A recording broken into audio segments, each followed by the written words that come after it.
Okay. An unknown nucleus has a nuclear density of 2.9 into 10 power 17 kilogram per meter and mass of 19.9 to 6 into 10 power minus 27 kilogram. Its mass number E is approximately. तो हमें यहाँ पे मास number निकालना है. Okay, सो बस listen. तो हमारे पास मास का एक फार्मूला है, mass is equal to density into volume.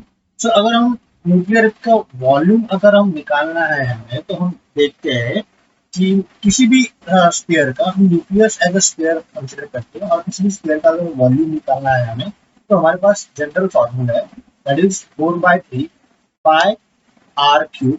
सो यहाँ पे रेडियस जो दी है, दैट इज आर जो होता है, R is equal to R naught into A power 1/3. So इस आर की वैल्यू हम यहाँ पे पुट कर देते हैं, तो उसका वॉल्यूम आएगा हमारे पास v equal to 4/3 pi. R की जगह पे हम क्या लिखते हैं, R naught A power 1/3. So A जो है वो हमारा मास नंबर है, ठीक है. एंड इसका आर क्यूब है, तो इसका होगा क्यूब. अगर हम इसको सिंप्लीफाई करते हैं तो 4/3 pi R nought cube into ये आएगा. अभी इस वॉल्यूम को जो है हम इसमें रख देते हैं. So our mass is equal to rho rho into 4/3 pi R nought cube into A. तो हमें यहाँ पे निकालना क्या है, that is A. Mass number निकालना है, तो mass number A equal to, यहाँ पे हम सिंप्लीफाई करते हैं, 3 इंटू यम डिवाइडेड बाय,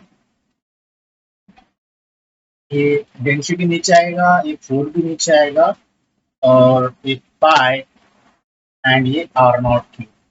तो यहाँ पे हम वैल्यू रख देते हैं. So mass number A equal to B into mass दिया है इन्होंने, दैट इज 19.9, दैट हम अप्रोक्सीमेटली 20 लेते हैं, 20 into 10 power minus 27 divided by density की भी वैल्यू उन्होंने दी है, दैट इज 2.2.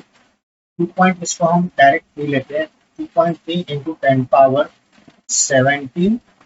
4 पाई जो इन्होंने वैल्यू दी है, 4 पाई कितनी बताइए इन्होंने, दैट इज 12.56.